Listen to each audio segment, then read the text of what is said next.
Sakyong Nipam Rinpoche is a Tibetan spiritual king. He has all the traditional rigorous training of a Tibetan Lama, yet he was raised in the West.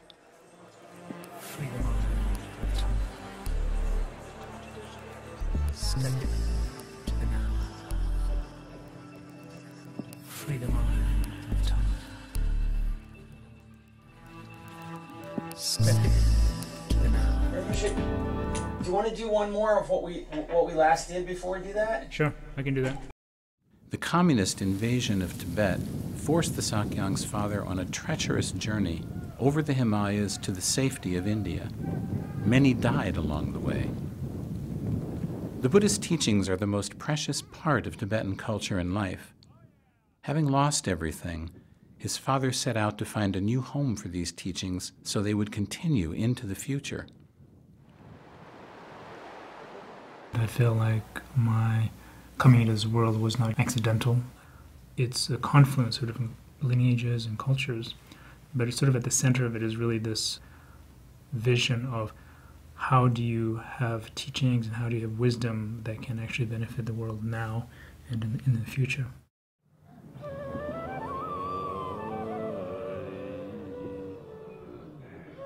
He was born in India, but joined his father in the West when he was 8. His father, Trungpa Rinpoche, was charismatic, controversial, and in the middle of a new spiritual revolution. He became widely respected for bringing Buddhism to the West. This is where the Sakyong's story begins. His education and training was universal in nature.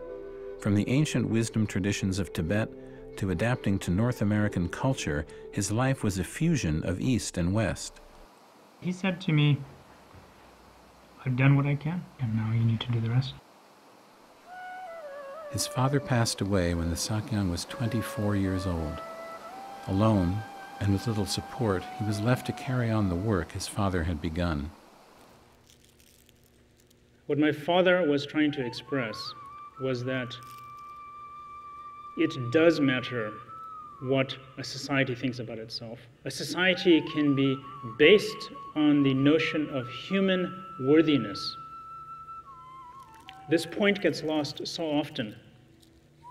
He felt that out of all the spiritual knowledge he had, that if he could transmit the notion of human dignity, human worthiness, that could be a foundational principle for society.